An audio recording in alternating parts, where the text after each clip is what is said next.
First question to you.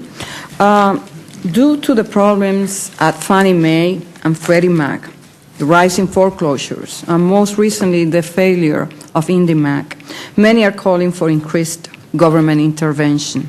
Secretary Paulson is among those who believe that this is necessary. What solutions do you favor to return stability and liquidity to financial markets without being overly burdensome? Thank you, Madam Chairwoman. We think that the housing bill is a great start. Establishing a level playing field, regulating non-regulated mortgage lenders is essential. More importantly, it's essential to find a balance. Extreme caution is necessary. Prudence and moderation, consistent prudence and moderation on the part of the regulator is critically important. Prudent and responsible reporting on the part of the media is important. We've heard a lot in the last week or so about the list of troubled banks in this country. It's critically important to understand that 99% of the banks in this country are well capitalized, number one. Number two, that 87%, historically, 87% of the banks that have been on that list have successfully worked their way off. So it's a meaningless list to the public unless they have the backup data that they shouldn't have while forbearance and due diligence is being exercised. So I think caution and balance is the most important thing, and doing everything we can to control inflation. Thank you. Dr. Zandi, as you know, any stimulus enacted could put a further strain on our national debt. Is there potential concern that the short-term benefits created by the stimulus package could be outweighed by the long-term effect of increases to our national debt? Not if well designed. A key criteria for a fiscal stimulus plan should be that every element of it is temporary, that it's not something that's put into law for except a very brief period of time. Therefore, it would add to the deficit in that window, and that's the idea. That's how you get stimulus. You're borrowing money, and you're using that to put it into the pockets of business people and consumers so that they put it into the economy right away. Now, that would be a problem if you kept borrowing money, because then investors would say, oh, you're going to borrow a lot of money, you're going to have to pay a higher interest rate. But if you're going to them and say, I'm borrowing once for these things, then they won't charge you a higher interest rate for it, and so you get the benefit with no cost. But anything you do that has long-lasting consequences would be counterproductive and detrimental. Yeah, thanks. Ms. Burstein, you spoke about the effect of the first stimulus package in terms of the rebate checks that were issued, how it boosted consumer spending. And you talk about the surveys that you conducted in right after May, June, and July. And in all those first months after the rebates were issued, you saw consumer spending going up. Then in July, it's dropping.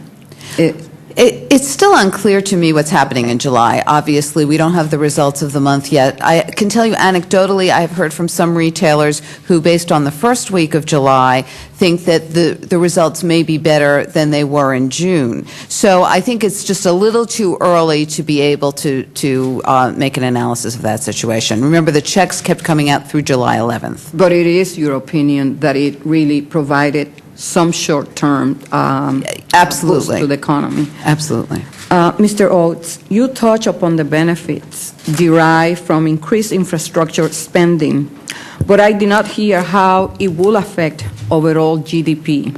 I ask this question because Chairman Bernanke indicated last week that our economy will grow appreciably lower below its trend rate and likely be around 1.6% for the remainder of the year. Are you aware of any correlation between infrastructure spending and increases in our GDP?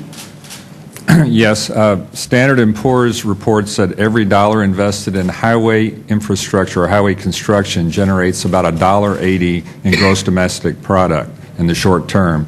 And as I said in my testimony, transportation and transportation-related industries account for 10% of the U.S. gross domestic product. So when you look at those two factors, the influence of additional investments in transportation infrastructure on the overall economy could be substantial. Also, the efficiency of highway improvements affects the economy.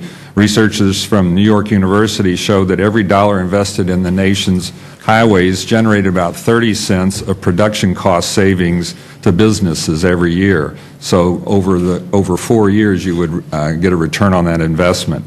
That same study estimated that highway investments contributed an average of 25% of total productivity growth nationwide over the last 40 years.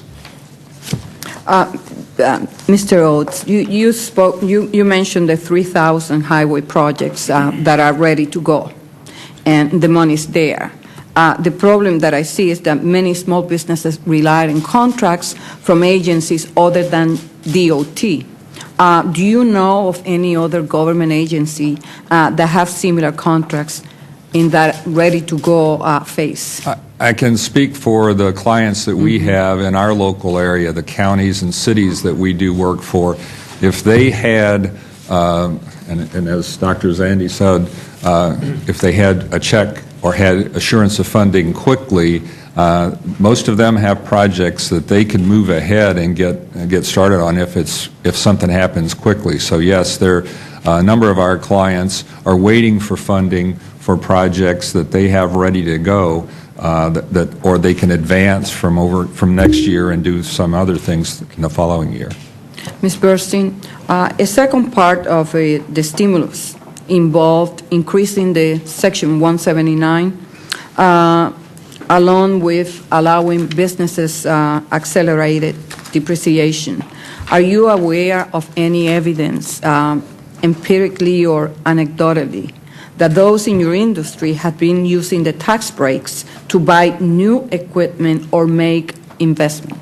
I can only give you anecdotal information. What I have learned from retailers is that as this year began and was so soft, that they continued with projects that had to be done or where they were committed to a contract that they couldn't get out of, but that in terms of new spending on improvements that might be needed or other types of equipment that they might need but not necessarily buy, people were just not spending the money because the industry was doing so badly and there was so much cutting back on expenditures.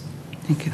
And Dr. Zandi, you mentioned that the benefits of the first stimulus package are fading. You support a second stimulus package, but you said that it should be timely, targeted, and temporary. If you are asked to say today, we are limited here in terms of how much money there is, what will be the most targeted and more productive stimulus provision that could be included in any package? Well, the thing that provides the most economic bang for the buck, so every dollar you spend, you get more in GDP, is the food stamp extension. That is the most obvious thing to do on lots of different levels. Infrastructure spending is also very potent, but it goes to the timeliness issue. You just need to get those checks out there, and you have to have projects that work well. Of the various kind of tax breaks, the most efficacious, the most bang for the buck would be a payroll tax holiday, more than the income tax rebate for various reasons. It would be Why do you think? Well, because for one reason, it would benefit very low-income households. Some 40 million people are working, pay payroll tax, and don't pay much in the way of income tax. And this would be a significant benefit for them. It goes right into, in many cases, into their bank checking account, and as such, people spend that much more readily, much more quickly, getting a rebate check. And also, I think if it's designed to help employers, for small businesses, I think that would be a very helpful cash infusion at a very difficult time, particularly for many retailers that are struggling to survive. Many won't, and this might help them survive a very difficult period. So I think that would be also very effective. The thing that is least effective would be the benefits to investment, it's kind of the accelerated depreciation expensing. I'm not saying that it doesn't help, it's just it doesn't help as much as these other things.